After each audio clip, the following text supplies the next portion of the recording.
Daniel chapter 11 recounts a prophecy about the power struggles between the kings of the north and the south, their political manipulations, betrayals, wars, and the influence these conflicts have on the holy people. The chapter starts with the prediction of Persian kings and the rise of a mighty Greek king, Alexander the Great. The text then discusses the division of Alexander's empire into 4 parts following his death and the consequent rise of the Seleucid and Ptolemaic kingdoms. The chapter provides an intricate account of wars, marriages, betrayals, and alliances between these 2 powers as they rise and fall. It details the invasions of the glorious land, interpreted as Israel, by the king of the north and his eventual defeat. Significantly, the narrative in this part of the chapter sheds light on the Abomination of Desolation set up by Antiochus IV Epiphanes, a Seleucid king who outlawed Judaism, desecrated the temple, and triggered the Maccabean revolt.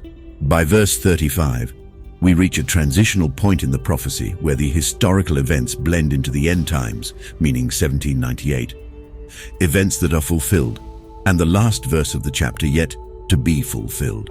From this pivotal point, we'll dive deep into the latter part of Daniel chapter 11, an enigmatic prophecy that reaches from the ancient past and extends into the not distant future.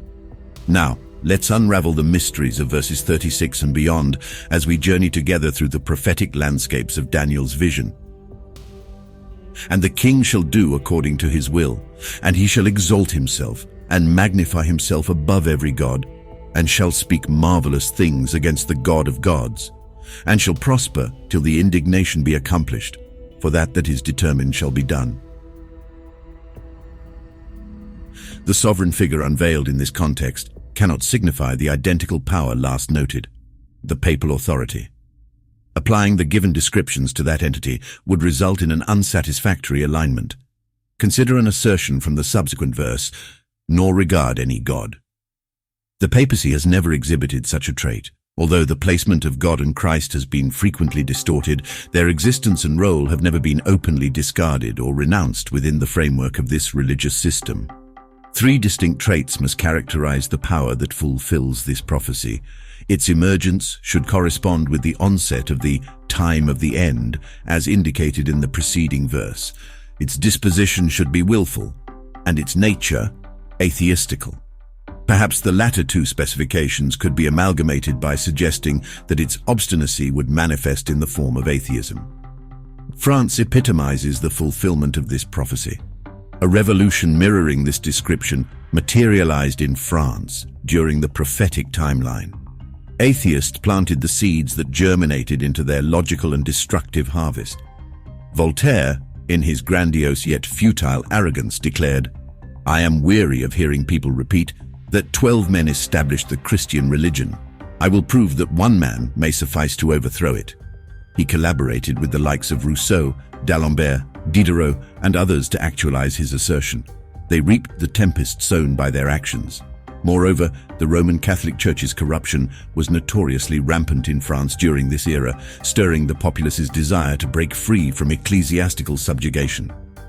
This culminated in the infamous Reign of Terror of 1793, when France renounced the Bible and the existence of deity. A contemporary historian chronicles this significant religious transformation. A few members of the convention were the pioneers in supplanting Christian worship in the provinces with civic rituals during the autumn of 1793. In Abbeville-Dumont, after informing the masses that the priests were mere jesters in black robes displaying marionettes, established the worship of reason. Paradoxically, he arranged his marionette spectacle of an extraordinarily solemn nature with dances in the cathedral every decade, and civic festivals he fervently advocated for observance. Fouché was the next to abolish Christian worship. Delivering a sermon from the pulpit of the Nevers Cathedral, he officially dismissed all spiritualism from the Republican agenda, announced the infamous decree that declared death and eternal slumber, thereby locking the gates of heaven and hell. In his laudatory address to the former bishop, the president pronounced that since the Supreme Being desired no worship other than the worship of reason, that would henceforth be the national religion. But there are other and still more striking specifications which were fulfilled by France.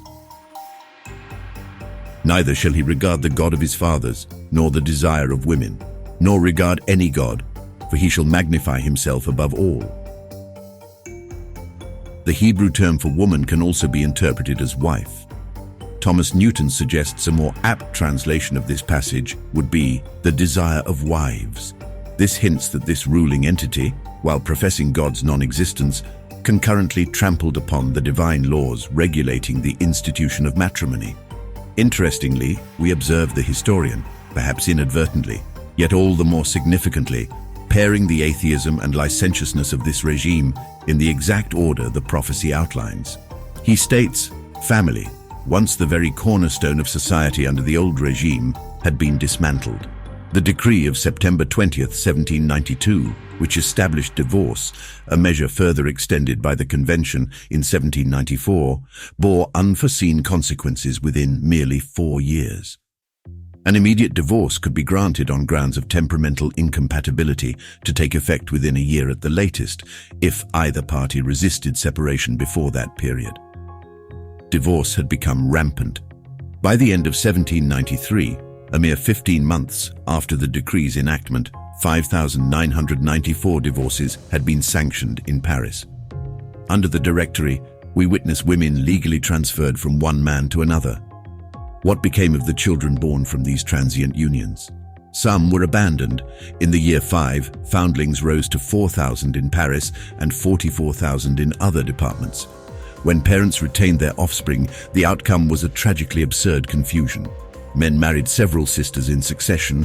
One citizen petitioned the 500 for permission to marry the mother of his 2 previous wives. The family was dissolved. Nor regard any God. Complementing the evidence previously presented demonstrating the nation's rampant atheism during this era, we add the following. The constitutional Bishop of Paris was showcased to play the lead role in the most audacious and scandalous farce ever performed before a national assembly.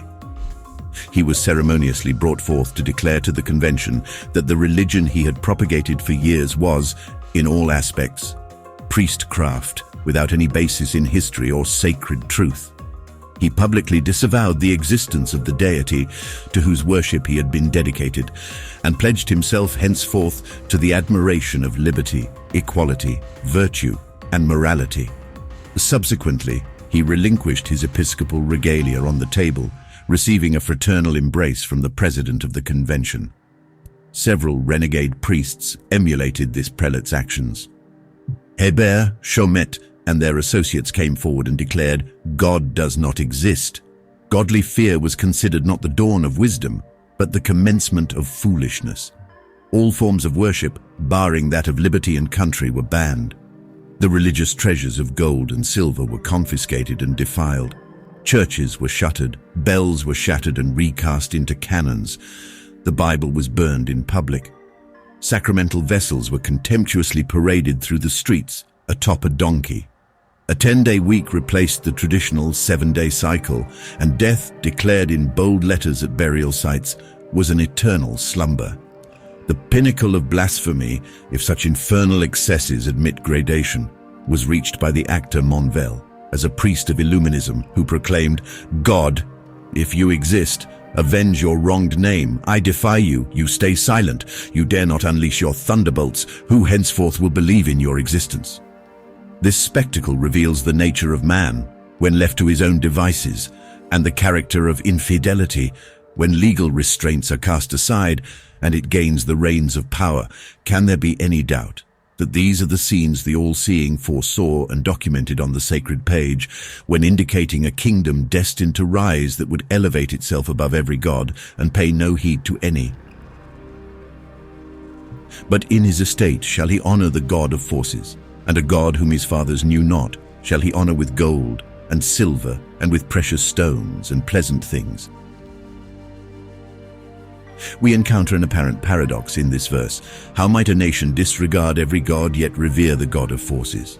It could not concurrently embrace these stances, yet it might initially dismiss all gods, then subsequently institute the worship of the god of forces. Was such a transition observed in France during this period?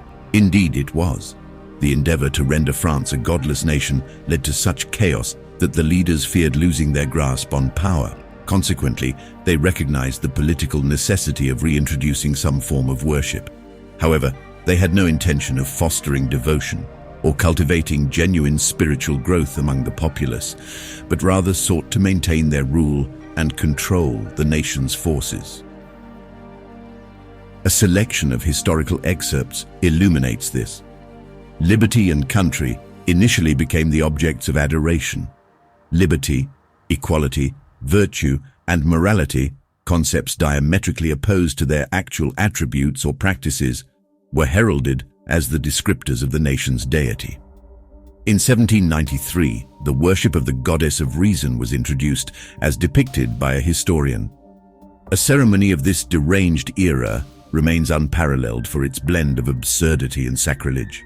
The convention doors swung open to a group of musicians, before whom the municipal body members entered in a solemn procession, chanting a hymn to liberty and escorting a veiled woman christened the Goddess of Reason as the focus of their future reverence. Upon reaching the bar, she was ceremoniously unveiled and placed to the right of the president. The assembly widely recognized her as a dancer from the opera, familiar with her stage performances and further individual experiences. This woman, deemed the ideal representation of the reason they venerated, received public homage from France's National Convention. This blasphemous and ludicrous spectacle gained popularity. The installation of the Goddess of Reason was replicated and emulated throughout the nation, in areas where the citizens wished to display their allegiance to the revolutionary heights. The contemporary French historian Louis Madeleine notes, "The assembly, citing business as its excuse for absence, witnessed a motley procession accompany the goddess to the Tuileries, coercing the deputies to convert Notre Dame into the Temple of Reason in her presence. In response to demands for more, a subsequent goddess of reason, Momoro, a convention member's wife, was installed at Saint-Sulpice on the following décade. Liberties and reasons multiplied across France, often debauched women, interspersed with the occasional respectable goddess of good pedigree. One such liberty supposedly wore a headband inscribed with "Turn me not into license," an advice arguably applicable across France, as the norm became repulsive saturnalia. In Lyon, we hear, an ass was offered drink from a chalice. Payen denounced these goddesses, more debased than those of myth. While this whimsical worship of reason seized the nation, the revolution's leaders were historically branded the atheists. Soon they discerned that a religion with stronger sanctions than the one currently in practice must be established to govern the populace. Thus, a subsequent form of worship, venerating the supreme being, emerged. While it remained devoid of life reformation or genuine godliness, it appealed to the supernatural. As the goddess of reason was indeed a strange god, the assertion about honoring the god of forces may be more fittingly attributed to this latter phase. Thus shall he do in the most strongholds with a strange god, whom he shall acknowledge and increase with glory. And he shall cause them to rule over many, and shall divide the land for gain.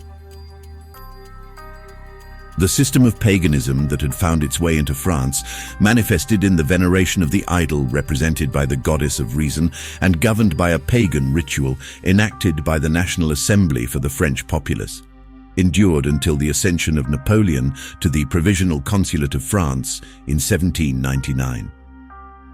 The followers of this unconventional religion fortified the nation's strongholds, as this verse indicates.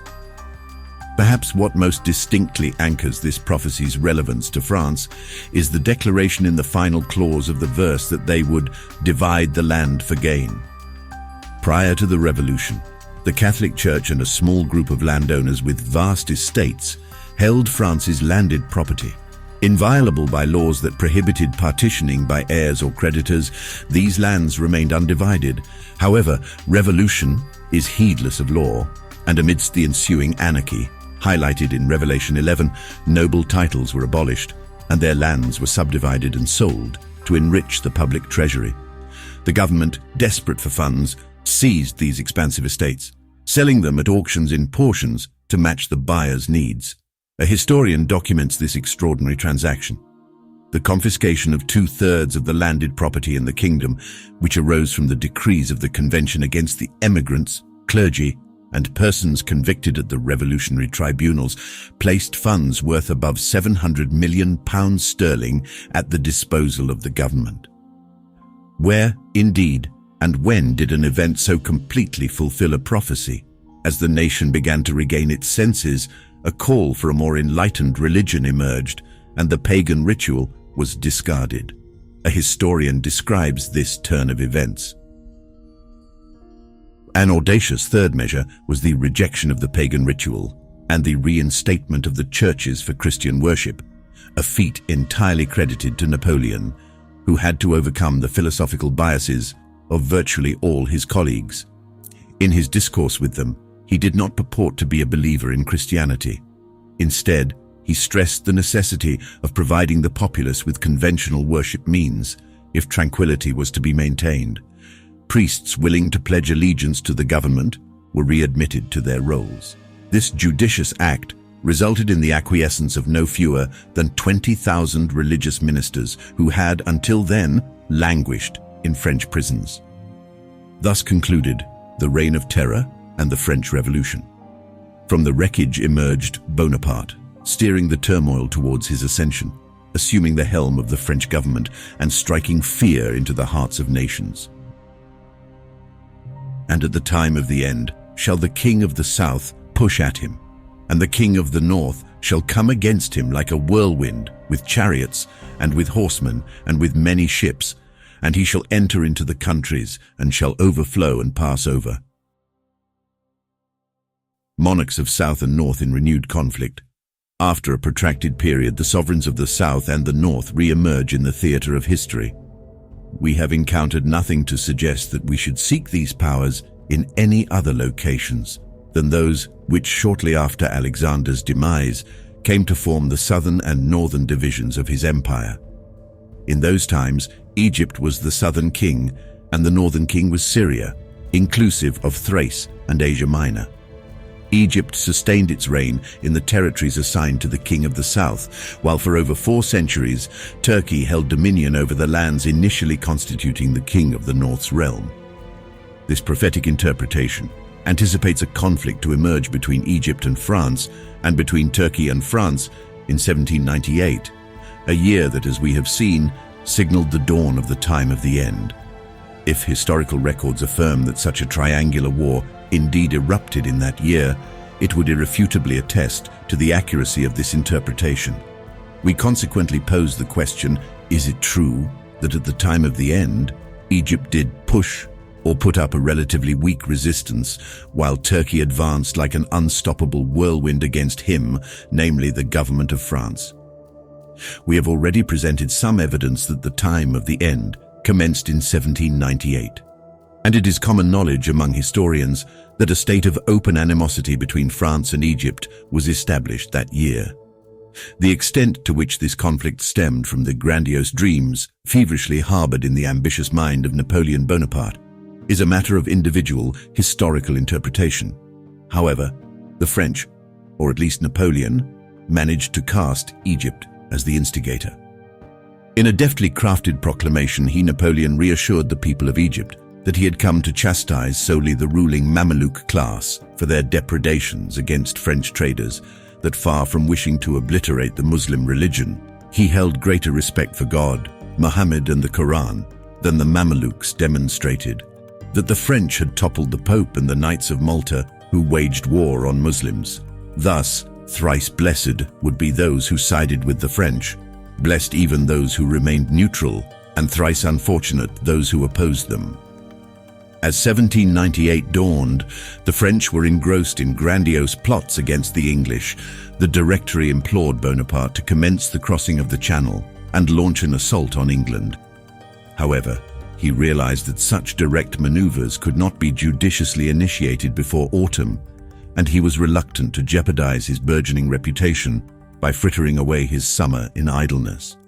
But recounts the historian, he saw a distant land where glory awaited that would enchant his countrymen all the more for the aura of romance and mystery that shrouded the scene. Egypt, the land of the pharaohs and Ptolemies, would be a magnificent arena for fresh triumphs, while broader vistas of glory unfolded before Bonaparte's eyes in these ancient eastern lands, extending beyond Egypt to Syria, Persia, Hindustan, and even the Ganges. He had no trouble convincing the Directory that Egypt was the vulnerable point through which England could be struck by disrupting her eastern trade. Consequently, the Egyptian campaign was launched under the aforementioned pretext. The fall of the papacy, marking the end of the 1260 years and indicating the onset of the time of the end as per verse 35, transpired in February 1798, when Rome capitulated to Berthier, the French general. Subsequently, on March 5th, Bonaparte received the Directory's decree regarding the expedition against Egypt. He departed from Paris on May 3rd and embarked from Toulon on May 19th, leading a substantial naval fleet consisting of 13 ships of the line, 14 frigates, some of them unarmed, a significant number of smaller warships, and around 300 transport vessels. More than 35,000 troops were on board, along with 1,230 horses, including the crews, the committee of savants dispatched to examine Egypt's wonders, and the attendants. The total number of persons aboard amounted to approximately 50,000. It has even been estimated as high as 54,000. On July 2nd, Alexandria fell and was promptly fortified.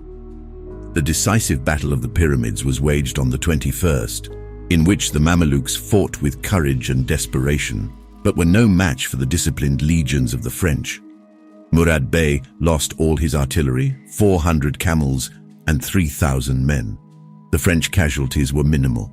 On the 25th, Bonaparte made his entry into Cairo, the capital of Egypt, and only waited the subsidence of the floods of the Nile to pursue Murad Bey to Upper Egypt, whither he had retired with his shattered cavalry, and so make a conquest of the whole country. Thus, the King of the South was able to make but a feeble resistance. As the narrative unfolds, Napoleon's position increasingly teetered on the brink of precariousness. His only conduit of communication with France, the French fleet, met its tragic demise at the hands of the English, under Nelson at Aboukir. On the 11th day of September, 1798, incited by resentment towards France, which was subtly stoked by the English ambassadors in Constantinople and angered by the metamorphosis of Egypt, a long-standing semi-dependency of the Ottoman Empire, into a French province, the Sultan of Turkey declared war against France. Hence, the King of the North, being Turkey, rallied against France, mirroring the earlier confrontation with the King of the South, Egypt. Both these events unfolded at the time of the end, thus providing another irrefutable indication that 1798 marked the commencement of this prophesied era. This convergence of events, aligning impeccably with the prophecy, could not possibly be mere coincidence, but rather an affirmation of its fulfillment. Was the arrival of the King of the North, Turkey, akin to a whirlwind, especially when juxtaposed with Egypt's more subtle push? Having subdued the Egyptian armies, Napoleon sought to replicate this feat with the Sultan's armies, which were poised to assail from Asia. Departing Cairo for Syria on February 27, 1799, Napoleon commanded a formidable force of 18,000 soldiers.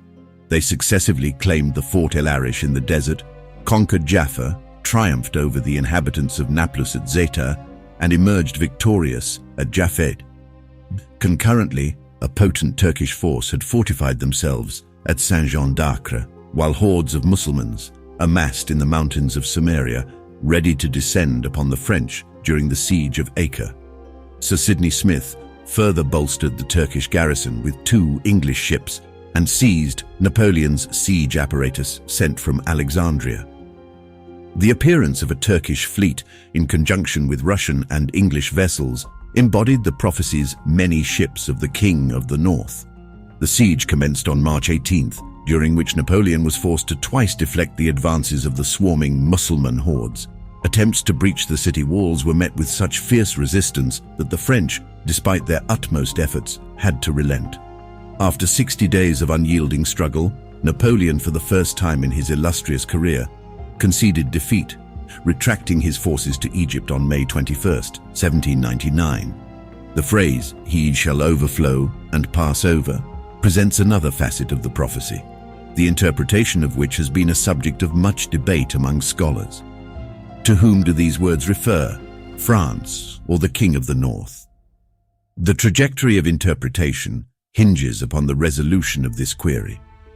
While some align these words with France, tracing the exploits of Napoleon, others ascribe them to the King of the North, thereby attributing the fulfillment to the unfolding annals of Turkey's history.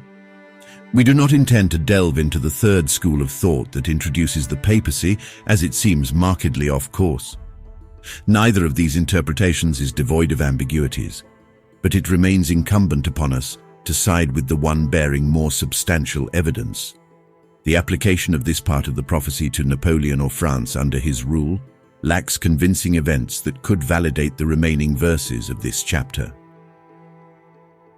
Consequently, the fulfillment of this prophecy must therefore be attributed to Turkey, unless it can be conclusively demonstrated that the designation King of the North does not pertain to Turkey, or that some power other than France or the King of the North fulfilled this part of the prediction.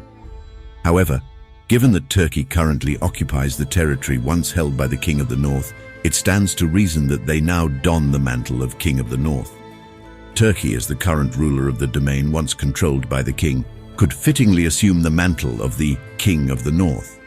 If no other power can potentially fulfill the unaccounted aspects of the prophecy, Turkey must be the focus of the prophecy. In this context, the King of the North is depicted as overflowing and passing over following his initial assault, a phrase suggestive of a far-reaching victory. This could symbolize the Ottoman Empire's expansive foray into territories across Europe, Asia, and Africa. The empire's surge, propelled by a blend of political and religious motives, was reminiscent of an overflow, breaching borders and engulfing lands under Ottoman influence. They surmounted hurdles, establishing themselves as a formidable Mediterranean power that reshaped Europe's political canvas. However, if Turkey, the contemporary sovereign of the territories once forming the northern part of Alexander's empire, fails to be acknowledged as the prophecy's King of the North, we are left without any interpretative compass. It can be safely assumed that no other entity could be introduced within the prophecy's framework at this juncture. Only France and the King of the North could fit into the prophecy. Hence, the realization of the prophecy must lie within their actions. Certain elements of verse 40 hint at a shift of the prophecy's focus from the power of France to the King of the North. The latter is depicted as a whirlwind of chariots, horsemen, and an armada of ships. We have observed this power's clash with France, and in this battle, the King of the North triumphed with the assistance of his allies. Meanwhile, France, thwarted in its endeavors, was compelled to fall back into Egypt. As such, it seems more natural to attribute the terms overflowing and passing over to the victorious power from this battle, which is Turkey. He shall enter also into the glorious land, and many countries shall be overthrown. But these shall escape out of his hand, even Edom and Moab, and the chief of the children of Ammon. In the wake of a campaign where the French army was decimated, losing a third of its men to the ravages of war and pestilence, they withdrew from Saint-Jean d'Acre. After a grueling 26-day march, they found refuge once more within the familiar walls of Cairo, Egypt. Consequently, they forfeited all territories seized in Judea, and the glorious land known as Palestine, along with its associated provinces, referred to here as countries, reverted to the tyrannical governance of the Turk. Edom, Moab, and Ammon, situated beyond Palestine's borders to the south and east of the Dead Sea and Jordan, were spared from the destruction wrought by the Turks' march from Syria to Egypt. Their geographical placement offered them a reprieve from the destructive path of the campaign. Adam Clarke offers an intriguing annotation concerning this passage. The Turks have perpetually failed in their attempts to subdue these and other Arabian regions. They continue to inhabit the deserts, accepting an annual payment of 40,000 crowns of gold from the Ottoman emperors. In return, they guarantee unimpeded passage for caravans bearing pilgrims to the holy city of Mecca. He shall stretch forth his hand also upon the countries, and the land of Egypt shall not escape. As the French retreated to Egypt, a Turkish fleet landed an imposing force of 10,000 men at Aboukir. Napoleon, quick to react, launched a counterattack, successfully routing the Turks and reaffirming his control over Egypt. However, impending crises on the home front summoned Napoleon back to France, leaving the reins of his Egyptian operations in the hands of General Kleber. After a tenure marked by unflagging dedication to the welfare of the army, Kleber's life was tragically cut short by the blade of a Turk in Cairo. Leadership thus fell upon Abdallah Menu. Leading an army that could not be reinforced, each loss dealt a significant blow. Simultaneously, the English government, aligned with the Turks, sought to seize Egypt from the French. On March 13, 1801, an English fleet disembarked a contingent of soldiers at Aboukir. The ensuing battle witnessed a French retreat, and by the 18th, Aboukir had capitulated. Reinforcements, courtesy of a Turkish fleet, arrived on the 28th, as did the Grand Vizier, spearheading a formidable army from Syria. The town of Rosetta surrendered to the combined English-Turkish forces on the 19th. The French, now reduced to a force of 4,000 at Ramanieh, were defeated by an army of 8,000 English and 6,000 Turks. At El Manaya, a French contingent of 5,000 was forced to retreat by the vizier, who was advancing towards Cairo with an army of 20,000. The French army was cornered, ensnared within the confines of Cairo and Alexandria. Cairo surrendered on June 27th, and Alexandria capitulated on September 2nd. By October 1st, 1801, peace preliminaries were inked in London. The prophecy had dictated that Egypt shall not escape, which suggests that Egypt would fall under the rule of a power from which it would yearn to break free. Given the circumstances, where did the Egyptians' preferences lie between the French and the Turks? They favored French rule. According to R.R. Madden's Travels in Turkey, Egypt, Nubia, and Palestine, the French were well respected by the Egyptians and praised as benefactors.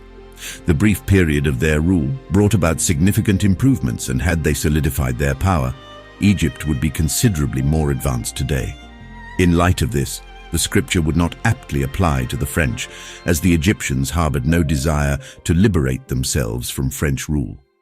Their yearning for liberation was reserved for the Turks, a yearning which, unfortunately, went unfulfilled. But he shall have power over the treasures of gold and of silver, and over all the precious things of Egypt, and the Libyans and the Ethiopians shall be at his steps. In elucidating this verse, we refer to a historical account about Mehmet Ali, the Turkish governor of Egypt, who assumed power following the French defeat. Mehmet Ali, the newly appointed Pasha, embarked on a campaign to fortify his position, striving to secure a lasting grip on Egypt's governance for himself and his lineage. Recognizing that a substantial revenue was necessary not only for ruling Egypt, but also to appease the Sultan through generous tributes, he undertook a series of questionable actions aimed at accruing wealth. By contesting the legitimacy of numerous inheritances, incinerating title deeds, and annexing properties, he cavalierly disregarded the universally recognized rights of landowners. His actions naturally stirred great unrest, but Ali met these disturbances with a steadfast resolve, twisting the narrative to portray even the slightest claim of ownership as an affront by the sheikhs. Taxes were ceaselessly elevated, and the responsibility of their collection was delegated to military governors, a move that further exacerbated the plight of the peasantry, grinding them down to the barest of existence. Through his actions, Mehmet Ali made it abundantly clear that his primary concern was to bolster his own position and power at the expense of his subjects. But tidings out of the east and out of the north shall trouble him. Therefore he shall go forth with great fury to destroy, and utterly to make away many. On this verse, Adam Clarke has a note which is worthy of mention. He say, "This part of the prophecy is allowed to be yet unfulfilled." His note was printed in 1825. In another part of his comment he says, "If the Turkish power be understood, as in the preceding verses, it may mean that the Persians on the east and the Russians on the north will at some time greatly embarrass the Ottoman government." Between this conjecture by Adam Clarke, written in 1825, and the Crimean War of 1853 to 1856, there is certainly a striking coincidence. Inasmuch as the very powers he mentions, the Persians on the east and the Russians on the north, were the ones which instigated the conflict. Tidings from these powers troubled him, Turkey. Their attitude and movements incited the Sultan to anger and revenge. Russia, being the more aggressive party, was the object of attack. Turkey declared war on her powerful northern neighbor in 1853. The world looked on in amazement to see a government which had long been called the sick man of the East, a government whose army was dispirited and demoralized, whose treasuries were empty, whose rulers were vile and imbecile, and whose subjects were rebellious and threatening secession, rush with such impetuosity into the conflict. The prophecy said that they should go forth with great fury, and when they thus went forth in the war aforesaid, they were described in the profane vernacular of an American writer as fighting like devils. England and France, it is true, soon came to the help of Turkey, but she went forth in the manner described and, as reported, gained important victories before receiving the assistance of these powers. "And he shall plant the tabernacles of his palace between the seas in the glorious holy mountain. Yet he shall come to his end, and none shall help him." We have meticulously traced the unfolding prophecy of Daniel's 11th chapter to its final verse. The precise alignment of divine predictions with historical actualities serves to fortify our faith in the eventual realization of God's prophetic edict. The heart of verse 45 lies in the embodiment of power known as the King of the North. It denotes the entity that will retain the territories once held by the original northern king. The prophetic narrative asserts of this northern king that he shall come to his end and none shall help him. The manner, timing, and location of this anticipated demise are elements we will observe with a gravely keen interest, cognizant that providence meticulously guides the fate of nations. In due course, time will elucidate this matter. And once this event transpires, what then ensues? The ensuing chapters point towards happenings of profound significance to every denizen of this world, as the subsequent chapter promptly reveals. Binlerce yıldır olduğu gibi bugün de dünya barışının anahtarı Kudüs'tür. Barış çınarı Kudüs'te yıkılırsa bunun altında tüm dünya kalır. Kudüs'ü tümüyle İsrail'in kanlı pençelerine terk etmek sadece orada yaşayan Müslümanlara ve Hristiyanlara değil tüm insanlığa yapılmış en büyük kötülük olacaktır. Mazlum Filistin halkına ve Kudüs-ü Şerif'e yaptıkları tacizlere seyirci kalarak İsrail'i cesaretlendiren herkes ortaya çıkacak vahim sonuçların sorumluluğuna ortaktır. Filistin halkının ve devletinin özellikle güvenliğini işgalci İsrail'e bırakmak, kuzuyu kurda teslim etmek de aynıdır. Çok enteresan. Bu açıklamayı yapıyor Sayın Trump. Yanında kim var? Seçim kaybetmiş bir Netanyahu var. Basın mensupları içeri alınıyor. Türk medyası içeri alınmıyor. Hani sizde basın özgürlüğü vardı? Hani siz basın özgürlüğünden yanaydınız? Acaba aynı şeyi Türkiye'de biz Amerikan medyasına yapacak olsak ne yaparsınız? Kıyameti koparırsınız.